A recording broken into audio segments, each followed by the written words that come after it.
Olá, irmãos e irmãs do SELEC, que a paz de Jesus ilumine a cada um de nós nesse momento. Aqui quem vos fala é José Luiz. Estou aqui aceitando mais uma vez o convite da irmã Dora, que nos confia um tema à luz do Espiritismo. Hoje nós iremos falar sobre o capítulo 39 do livro Caminho, Verdade e Vida, obra de Emmanuel, ditada à mediunidade de Francisco Cândido Xavier. E o título do tema é Entra e Coopera. Vamos ler aqui um trechinho do livro de Atos dos Apóstolos, do capítulo 9, versículo 6, que diz mais ou menos assim: E ele, tremendo e atônito, disse: Senhor, que queres que eu faça? Respondeu-lhe o Senhor: Levanta-te e entra na cidade, e lá te será dito o que te convém fazer. Esse trecho de Atos dos Apóstolos foi transcrito por Emmanuel. Ele vem como subtítulo do capítulo, e é um trecho extremamente significativo, extremamente importante para a história do cristianismo, para a história da doutrina espírita, de todo o ensinamento que Jesus trouxe para nós aqui na Terra. É um marco importantíssimo para cada um de nós. É a ocasião na qual nós vamos observar a aproximação de Saulo da cidade de Damasco. Saulo liderava uma comitiva, liderava um grupo que pretendia prender Ananias, líder dos cristãos em Damasco. E ele queria fazer isso, ele queria prender Ananias, queria interrogar sobre a sua influência sobre Abigail, que acabou falecendo de tristeza após surpreender o desencarne de seu irmão Estevão, apedrejado por ordem de Saulo. Todas essas narrativas, elas são encontradas em detalhes no livro Paulo e Estevão, obra também de Emmanuel, psicografado por Chico Xavier. Então, aqueles que tiverem interesse, consideramos essa obra, Paulo e Estevão, uma obra-prima da literatura mundial, universal. Não só a literatura espírita, mas também a literatura universal. É extremamente importante o conhecimento dessa obra, a leitura na íntegra dessa obra. Pois bem, então estamos apenas contextualizando esse trecho de Atos dos Apóstolos. Então fala justamente no momento em que Jesus aparece para Saulo, envolto de uma grande luz. Somente Saulo o enxergava. Nesse momento Saulo ainda se chamava assim, depois é que ele adota o nome Paulo. E Saulo, atônito, completamente desorientado, ele cai do seu cavalo, cai na terra e começa a travar um diálogo com Jesus, diálogo esse que só era de conhecimento dele. Os demais membros da comitiva não percebiam nada, não escutavam e nem viam nada. Daí eles imaginaram que Saulo estava sendo vítima de alucinações por conta do forte calor, da luz do sol muito intensa, e isso poderia ter afetado as emoções do rabino. E então Saulo pergunta ao mestre, após ouvir de Jesus, por que Jesus interroga Saulo, por que Saulo perseguia tanto a ele? Por que me persegues? Então Saulo se ajoelha e diz: Senhor, o que queres que eu faça? Então Jesus orienta Saulo a seguir até a cidade de Damasco, para lá procurar Ananias. Ananias iria ajudá-lo, iria dizer para ele o que ele deveria fazer. Então, daquela comitiva, somente um soldado ficou, meio receoso, mas ele ficou ali, próximo de Saulo, e esse soldado leva Saulo até a cidade de Damasco. O primeiro questionamento que Emmanuel fala nesse tema é: por que Jesus não completou a sua orientação? Quer dizer, ele falou muitas coisas para Saulo, ele interrogou Saulo, ele travou um diálogo aberto com Saulo.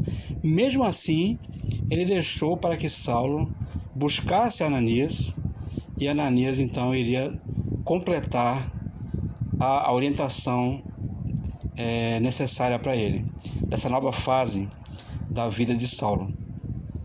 Então, guardem essa pergunta: por que Jesus não falou tudo de uma vez? Não orientou de forma completa Saulo? O outro momento é quando Jesus aparece para Ananias e diz que Saulo iria procurá-lo e ele iria ajudá-lo, porque Saulo estava cego e iria recobrar sua visão por interferência da mediunidade de cura de Ananias.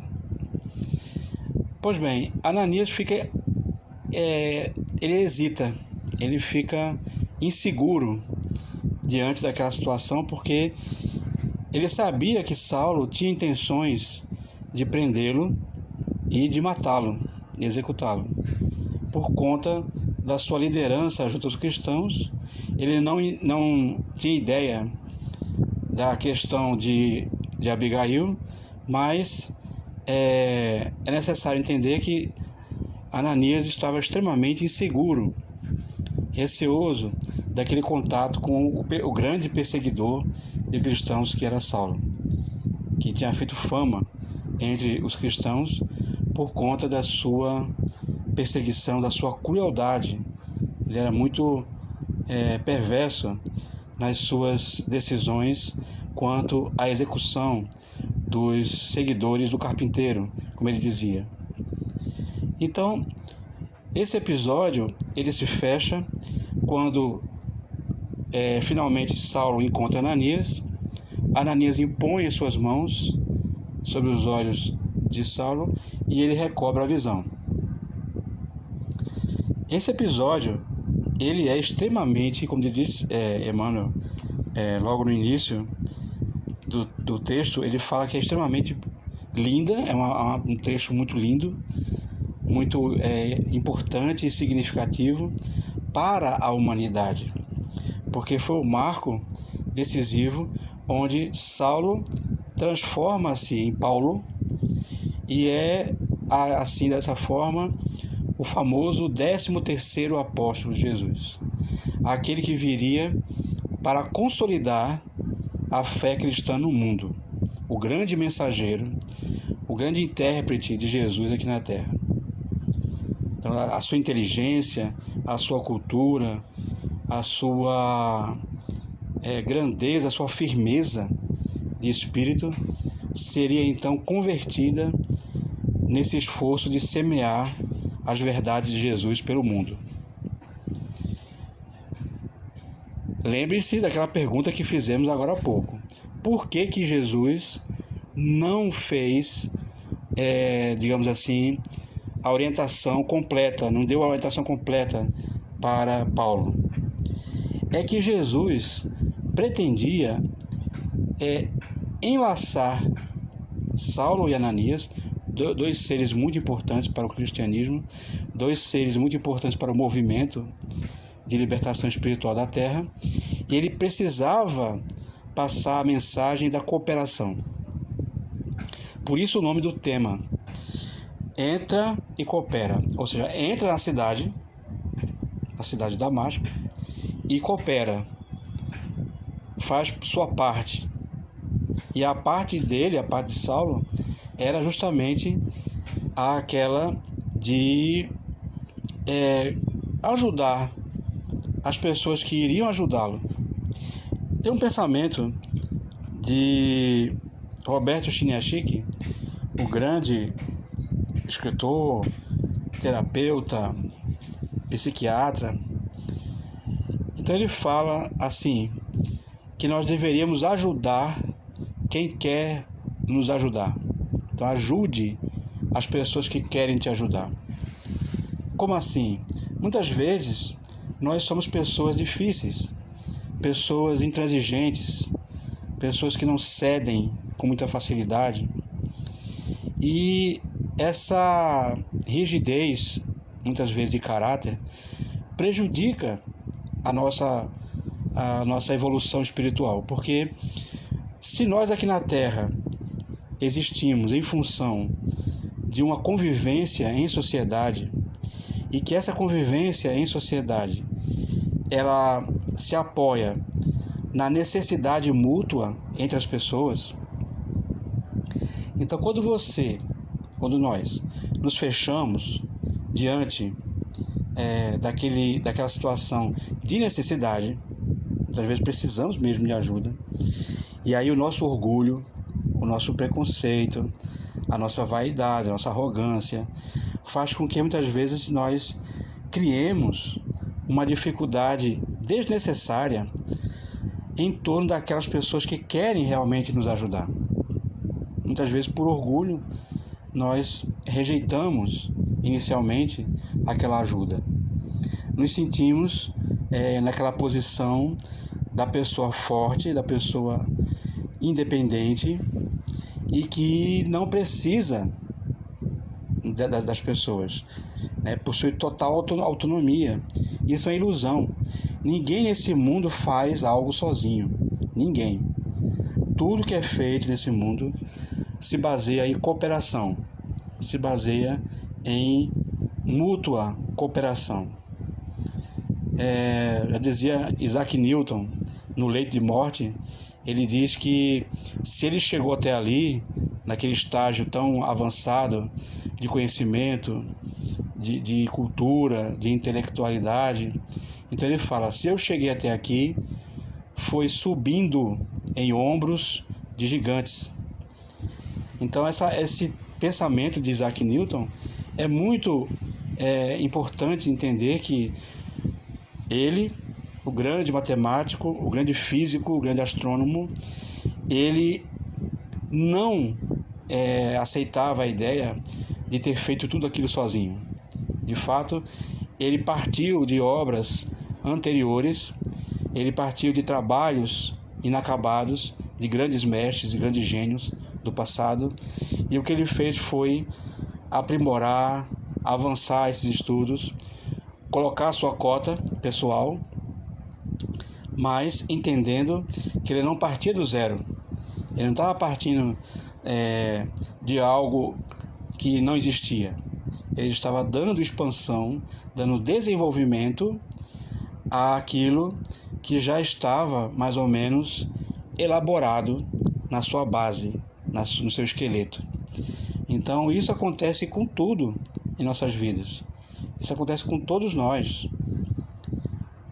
Nós precisamos uns dos outros, de maneira que não há nenhuma atitude nossa, nenhuma ação que possa ser considerada individual, completamente individual. Até mesmo nossas decisões, que são decisões pessoais, é claro, mas elas se baseiam na experiência, na orientação, no conhecimento adquirido ao longo do tempo e muitas vezes na convivência com as pessoas, que passam umas para as outras suas experiências, seus conhecimentos, a sua visão do mundo, a sua visão da existência. E tudo isso é muito importante, entender o papel e a participação de cada um nessa história. Então, é até uma interrogação. Os nossos pensamentos são nossos? Veja, até os pensamentos, que seriam algo de extrema intimidade nossa, de extrema particularidade, mas que está, de certa forma, desenvolvido a partir de outros pensamentos, de outras influências e interferências. Por exemplo, nós sabemos que o mundo espiritual que nos cerca, que nos envolve, nós estamos imersos, estamos inseridos nessa realidade espiritual, num oceano de energias, de pensamentos, e a nossa sintonia com esses pensamentos permite que o nosso pensamento seja elaborado. Então, o nosso pensamento, a nossa decisão, as nossas escolhas, elas partem também dessas influências, dessas cooperações, digamos assim, onde aceitamos ou não essas influências. Mas veja que, aceitando ou não, nós tivemos, digamos assim, que passar por esse crivo, por esse filtro, que é o relacionamento interpessoal, interespiritual, entre espíritos. Então é um dado muito importante, bastante significativo para todos nós. Essa questão de que nós não fazemos, ou pensamos, ou falamos, ou decidimos nada sozinhos. Sempre estaremos envolvidos direta ou indiretamente com alguém que está à nossa volta. Podemos situar a Terra como sendo uma grande escola, onde 8 bilhões de pessoas, mais ou menos, aproximadamente, não ainda completamente, mas bem próximo de 8 bilhões de espíritos encarnados e outros tantos bilhões, num volume de mais de 30 bilhões ou 40 bilhões de espíritos desencarnados, estão convivendo uns com os outros numa dinâmica extremamente interessante. Quando falamos que vivemos em sociedade, nós não estamos apenas nos referindo à sociedade material, nessa sociedade física, visível, tangível. Nós estamos falando também num contexto mais abrangente da sociedade espiritual. Nós somos cidadãos espirituais. E essa sociedade espiritual, ela possui uma interação muito intensa, muito grande. Então nós não podemos nos separar, nos isolar dessa convivência, porque é da nossa natureza, é a nossa necessidade de convivência. Precisamos conviver uns com os outros e de maneira intensa, porque todos nós, sem exceção, somos pessoas precárias, somos pessoas incompletas, pessoas dependentes, pessoas que necessitam de orientação, de ajuda, de apoio. E também podemos ajudar. Não é só a questão que nós precisamos de ajuda, mas também podemos ajudar. Podemos cooperar. Então, cooperação significa uma interação mútua, multilateral entre as pessoas, entre os seres.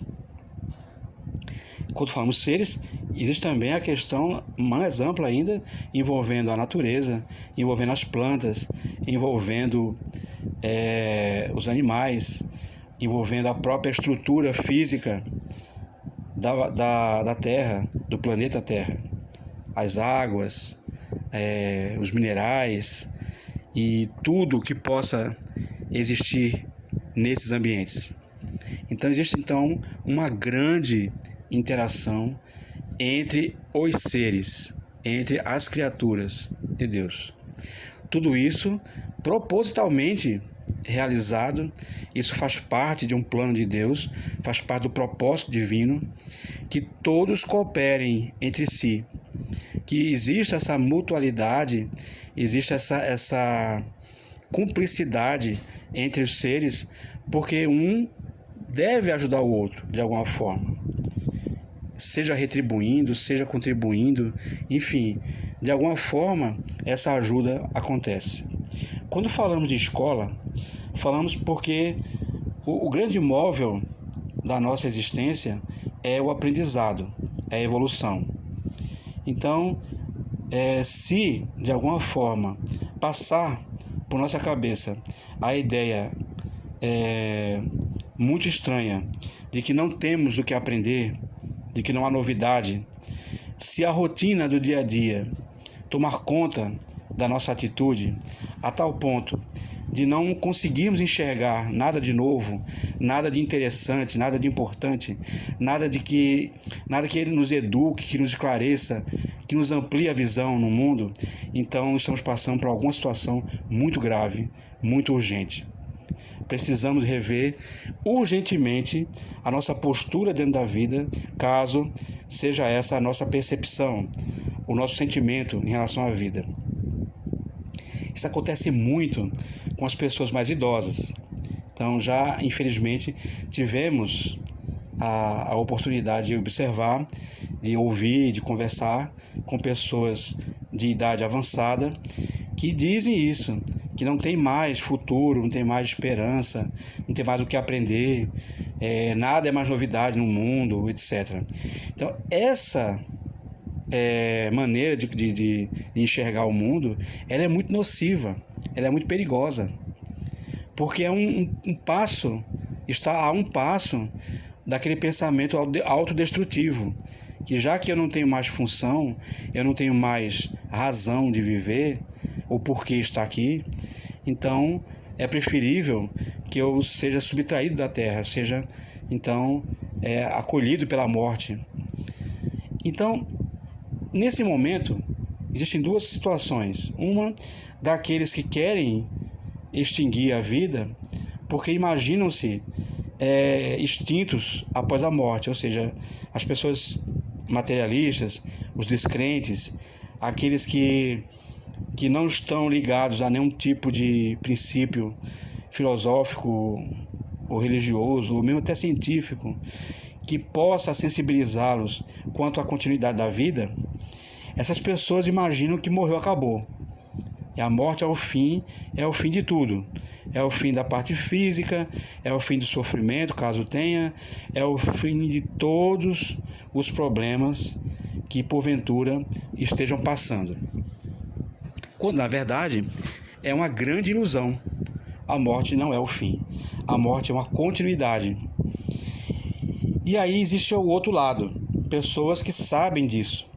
Pessoas que imaginam, então, que a morte ela é uma passagem para uma situação muito boa. Porque escutam narrativas de romances mediúnicos, de depoimentos de espíritos felizes, espíritos muito avançados, descrevendo cidades espirituais cercadas de jardins. Aí a dramaturgia levou para o cinema esses cenários de Nosso Lar, por exemplo, locais lindíssimos, com jardim, com flores, com pessoas muito tranquilas passeando pelas ruas, com roupas bonitas, com pessoas altamente preparadas intelectualmente, muito educadas, sem violência, sem corre-corre, sem doença. Então, é um convite, são locais que são desejados pelas pessoas. As pessoas desejariam estar num lugar assim. Então, os idosos, as pessoas mais vividas, que estão com mais idade, podem ter essa fantasia, essa ilusão de que, por terem trabalhado, por exemplo, alguns anos na doutrina, que conviveram por alguns anos no centro espírita, então já se acham chancelados a adentrarem no mundo espiritual pelos portais da luz, pelos portais da felicidade, e já imaginam-se vivendo em planetas muito avançados, em mundos muito especiais, cercados de um certo conforto, de um amparo, de um privilégio, digamos assim. E o que acontece é que isso é uma fantasia muito grande, porque o que chancela a nossa entrada no mundo espiritual de uma forma feliz, leve, equilibrada, luminosa, não é a nossa simples permanência numa determinada religião, vamos dizer o espiritismo. Já estou há 30, 40, 50 anos, 50, 60 anos na doutrina espírita, como médium, eu escrevo livros, eu sou orador, eu sou isso ou aquilo, que não é isso que vai determinar a nossa entrada feliz no mundo espiritual, não. Não é isso. O que vai determinar o nosso regresso feliz, o nosso regresso leve, amparado, é a nossa ação pelo bem, a nossa atitude de ter compreendido o nosso papel aqui na Terra, plenamente aquilo que eu vim fazer aqui na Terra. Isso é que vai fazer com que eu retorne para a pátria espiritual de forma feliz, de forma tranquila, luminosa, privilegiada, digamos assim. O privilégio não é dado por questões de títulos, questões culturais, de conhecimento, de ter lido toda a obra, todos os livros possíveis do Espiritismo e paralelos ao Espiritismo. Não é isso. É a ação pelo bem. É ter feito todo o bem que se podia. Esse é o princípio importante, crítico, em relação ao nosso retorno à pátria espiritual. Emmanuel toca nesse assunto num dado trecho lá pelo meio do texto lá desse capítulo de hoje. Então ele fala sobre isso, de irmãos que estão ansiosos de irem para o mundo espiritual, ansiosos por estarem convivendo com entidades super elevadas e avançadas, quando não tem ainda a noção completa, a noção plena do que tem que ser feito aqui na Terra ainda. É a alienação. Esse tipo de coisa é uma alienação.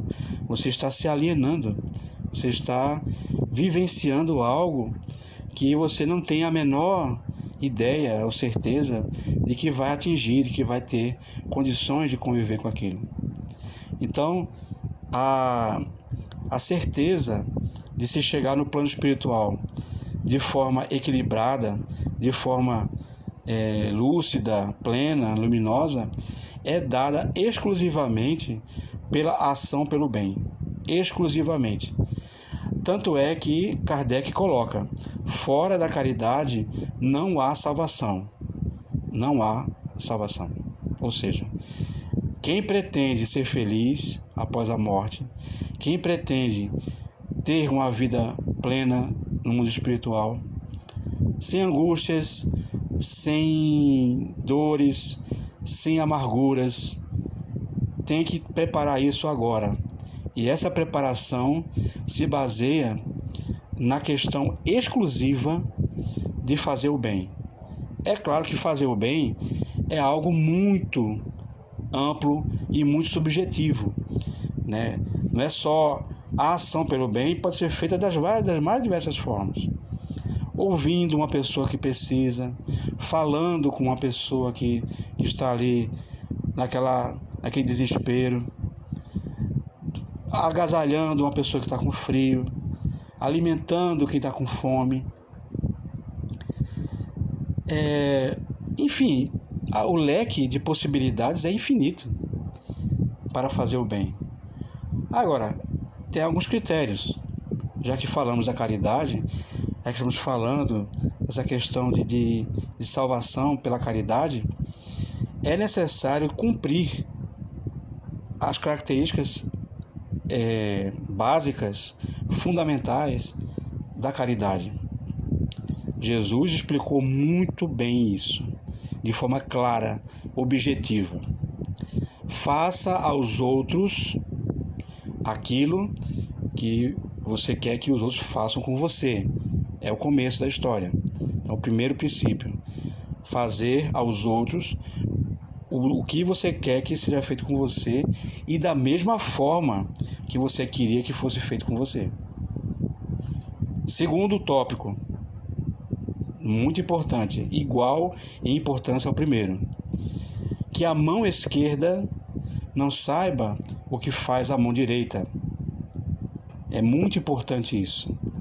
que eu esteja consciente que aquilo que eu estou fazendo com o objetivo de ajudar seja de tal forma discreto, de tal forma imperceptível para as pessoas, que eu faça aquilo de forma que ninguém saiba que eu fiz. Só eu, Deus e aquela pessoa que está recebendo ajuda. Se possível até de forma tão anônima que nem as pessoas que estão sendo ajudadas saibam que fui eu que ajudei. Existe um episódio muito importante no Evangelho segundo o Espiritismo, onde fala que uma dama da alta sociedade sai pela madrugada com roupas muito humildes e também muito diferentes daquelas que ela costuma usar no seu dia a dia, junto de sua jovem filha, ambas vestidas de forma humilde, e saem distribuindo mantimentos, agasalhos, remédio pela comunidade humilde de Paris. Então, ela vai visitando aqueles locais mais pobres, aqueles locais mais humildes, de forma discreta, fazendo de tudo para não ser reconhecida, para não ser... Ninguém sabe o seu nome. Ela é conhecida como o anjo da luz, o anjo da bondade. Ela é anônima, ela não diz o nome dela, não sabe, ninguém sabe de onde ela veio. Sabe que ela tem muito recurso. Ninguém sabe se aquele recurso é só dela, se ela angariou com outras pessoas. Então, ela está distribuindo, e quando ela é então surpreendida por uma de suas servas que mora naquela região, e ela faz de tudo para que aquela serva não espalhe para os outros aquela sua atitude, aquela sua ação. E ela leva a sua filha para ensinar desde cedo a maneira correta de ajudar as pessoas. A ajudar pela madrugada, pouquíssimas pessoas na rua, usando roupas discretas, disfarçando-se para que ninguém a reconhecesse, fazendo questão de permanecer anônima, de permanecer desconhecida. Quem ajudou? Não importa. Não importa quem ajudou. O importante é a ajuda ter chegado. Que, na verdade, nós devemos reconhecer que nada possuindo de nós mesmos aqui na Terra, o que estamos fazendo é apenas transmitindo algo que é de Deus. São os bens de Deus que estão nas nossas mãos para usufruto e que estamos distribuindo com aqueles que pouco têm ou que nada têm. Então, essa atitude de cooperação com as pessoas está dentro do tema. A caridade, ela é uma forma nobre, uma forma especial dessa cooperação. Então, ela faz com que as pessoas se ajudem cooperando umas com as outras dentro daquilo que necessitam. E o importante é que, alimentando o corpo, alimentando aquelas pessoas, nós estaremos também nutrindo suas almas de esperança, nutrindo suas almas de uma visão diferenciada da vida. A de que existem pessoas boas nesse mundo, existe ainda esperança nesse mundo. Então, muitos de nós mergulhamos no pessimismo porque imaginamos apenas prevalecendo o egoísmo, o orgulho, a violência, a vaidade, o preconceito. Quando, embora ainda estejam muito em evidência esses sentimentos negativos, não são de forma alguma a única afeição que o ser humano possui. Nós temos ainda muito o que demonstrar de luz, de paz, de força, de esperança uns para os outros. Isso é certo, isso é uma coisa que nós devemos demonstrar para as pessoas. Então, quando Emmanuel fala essa questão de pessoas que estão ansiosas, de retornar à pátria espiritual e ir logo para um mundo avançado, um mundo especial, isso nos faz lembrar um episódio envolvendo André Luiz, onde ele entra. Isso é uma crônica que eu li faz muito tempo. Ele entra na sala do diretor lá do nosso lar e ele percebe um quadro muito interessante na parede. É um quadro representando um local de extrema treva, muitas trevas, isso dá para perceber muitos espíritos sofredores, cercando uma única entidade luminosa. Lá no meio da tela existe uma entidade luminosa, no meio daquele vale trevoso, naquele vale de sofrimento, de angústia, de pesadelo. E André Luiz acha aquela imagem muito expressiva, curiosa até. E ele questiona aquele grande ser que está ali, o que representaria aquele quadro, o que está significando aquele quadro. E então o orientador espiritual diz que aquele quadro ele representa o mundo do qual ele veio. Então aquele orientador, que estava num estado de evolução muito grande, muito alto, ele estava ali, mas ele veio de um mundo como aquele. E aquela entidade que estava ali, luminosa, no centro daquele cenário, foi a entidade que o resgatou, que o enviou para nosso lar. Então, André Luiz pergunta, e ela continua lá? Sim, ela continua até hoje lá.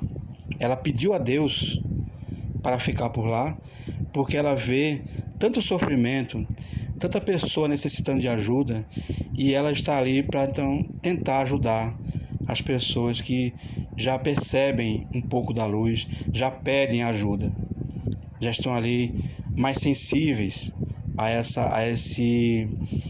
abordagem do socorro espiritual, do amparo, do resgate. Então, esse diálogo, esse episódio, ele é muito importante porque nós vivemos num planeta de dor, de expiação e provas.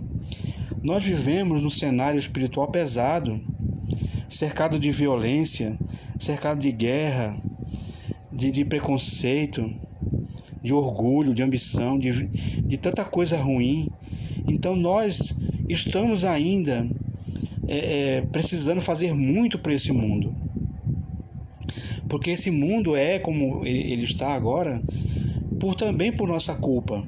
Também nós somos responsáveis pela situação tão difícil que passa o mundo hoje. Não é apenas culpa dos outros. Isso é culpa dos materialistas, é culpa dos ateus, é culpa daqueles que estão ali. Não, é responsabilidade também daqueles que dizem que seguem Jesus, mas não fazem por onde demonstrar isso.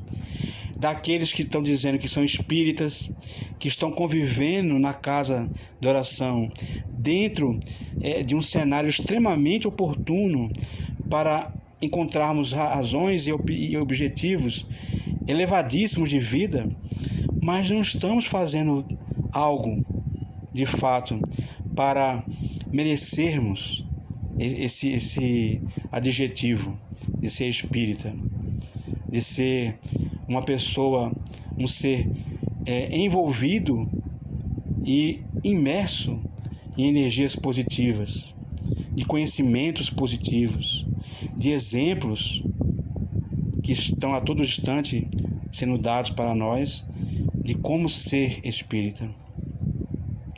Então, é muito importante nesse tema termos essa visão, essa compreensão.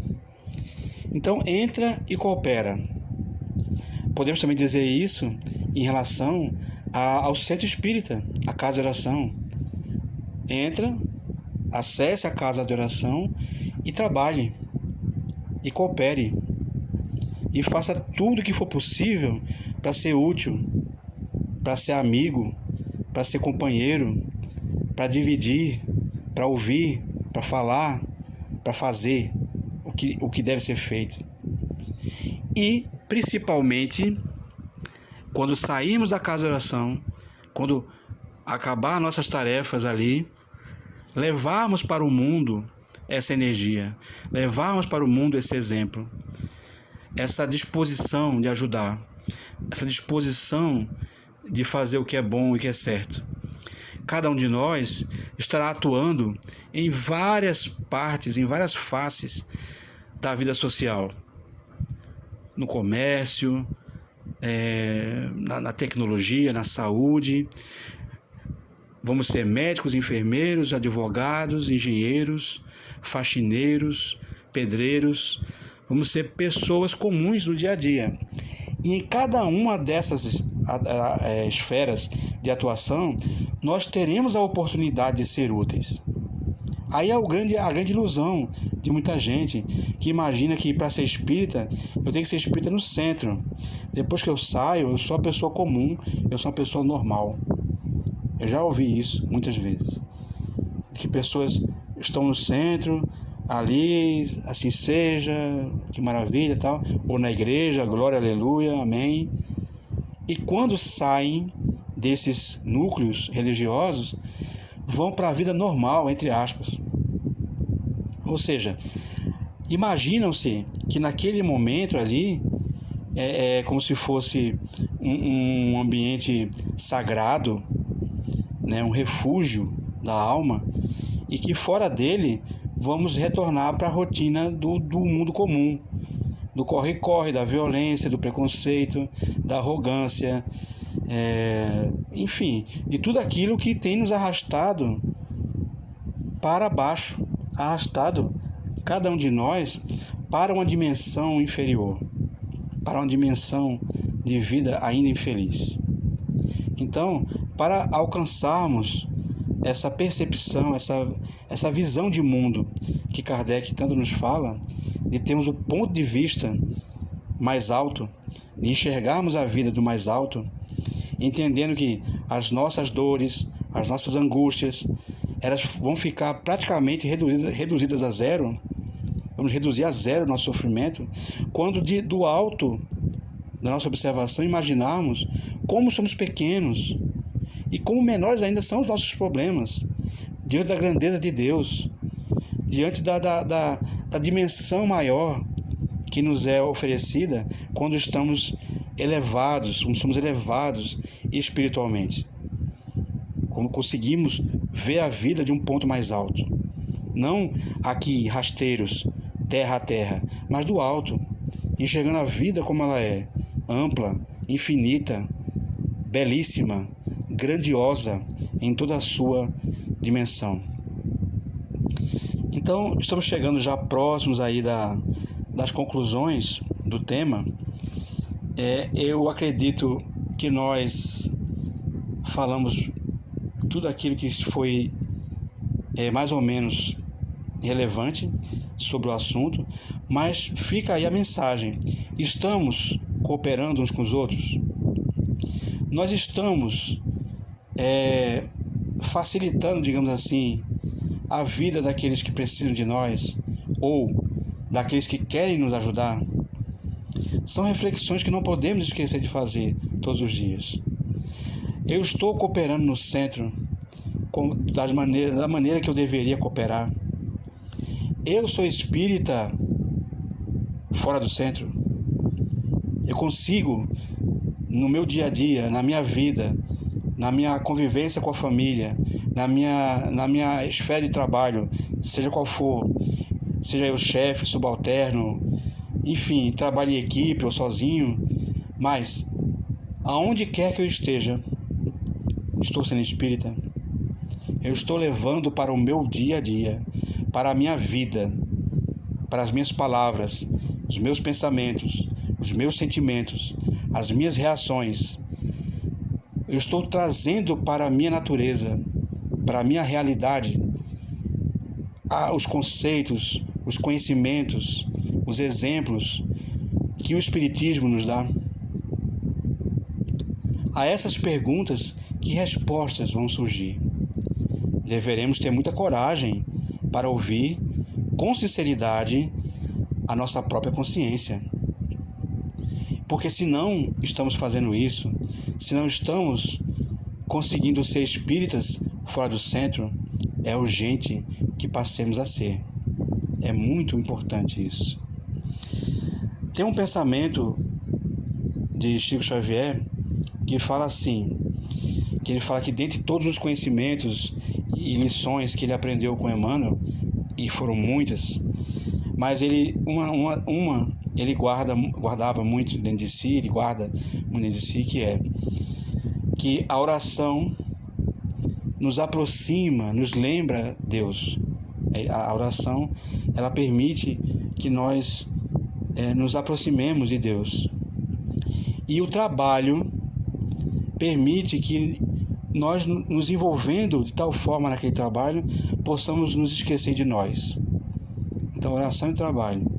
Um nos lembra Deus, o outro nos faz nos esquecer de nós. Porque o grande problema, o grande obstáculo, ainda é o egoísmo, ou seja, a eleição de que nós somos as pessoas mais importantes do mundo. E de tudo aquilo que nos envolve, é o mais importante. A nossa dor é mais importante, nosso problema é mais difícil, a nossa angústia é a que tem que ser resolvida logo. Meus projetos e objetivos são os mais importantes nesse mundo. Então, esse eu, acaba nos afastando do real objetivo da vida, que é o outro, que é a convivência com o próximo. Jesus deu esse exemplo para cada um de nós. Jesus não ficou numa caverna, isolado do mundo, um eremita, aquele cara isolado. Não, ele mergulhou, ele se doou para a sociedade. Ele fez questão de conviver com as pessoas comuns, com as pessoas de maior urgência. Ele convivia com leprosos, com prostitutas, com viúvas, com órfãos, com homens chamados de má vida, com cobradores de impostos, com pessoas que estavam envolvidas em dramas muito pesados de vida, adúlteras, pessoas que estavam no limite, no limiar do desespero. Então ele convivia com essas pessoas justamente porque era essa a missão dele. Ele disse isso: eu vim para os doentes. Os sãos não precisam de médico, e sim os enfermos. Então, ele estava ali atendendo a um apelo de milênios, de pessoas, de seres que estavam pedindo ajuda a Deus, que estavam pedindo luz a Deus, que estavam mergulhados na ignorância, mergulhados na dor e no sofrimento, muitas vezes por falta de orientação, por falta de exemplo, por falta de uma referência que pudesse levar aquelas pessoas a uma situação diferente, a uma situação melhor. O dia a dia de hoje não é diferente, não. O nosso mundo de hoje, ele mudou pouquíssimo. Então, continuam as pessoas precisando umas das outras, precisando de ajuda, de luz, de referência, de orientação.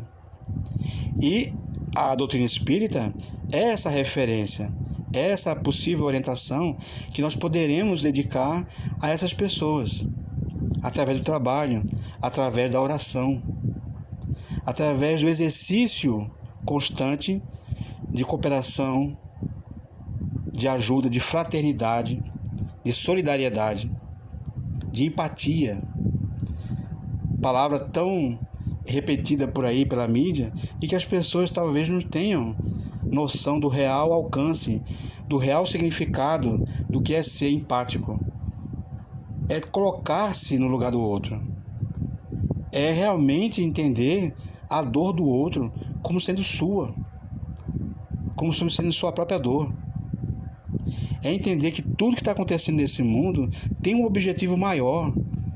Não é só para machucar, para perturbar, para punir, para castigar, mas é para educar nosso espírito, para estimular nossa visão de mundo, para poder fazer com que a gente saia da letargia que estamos envolvidos, da inércia, e comecemos a agir, a fazer algo para modificar o cenário que nos cerca, para ajudar as pessoas a serem melhores, a ampliar os nossos horizontes em direção à luz.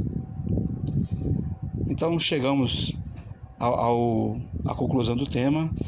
Entra e coopera. Então, que isso sirva para nós como grande mensagem de que nós precisamos entrar no mundo de fato e trabalhar como Saulo, como Paulo, que depois se transforma em Paulo, o Paulo, como Ananias, como Jesus, como Chico Xavier, como Emmanuel, como todas as pessoas que demonstraram que é apenas pelo trabalho, apenas pela ação do bem, é que vamos ser felizes plenamente. É que vamos retornar à pátria espiritual pelos portais da alegria, pelos portais da luz e da harmonia. Muita paz para todos. Que Jesus ilumine cada vez mais essa casa de oração. Em breve nós estaremos juntos, se Deus permitir, para podermos confraternizar pessoalmente. Muito obrigado pela confiança, muito obrigado pelo convite, pela consideração. Que Deus ilumine a cada um com saúde, com proteção. Se cuidem, cuidem-se, cuidemos uns dos outros, porque precisamos fazer isso cada vez mais. Muita paz, que Jesus abençoe e ilumine a existência de cada um de nós, hoje e sempre.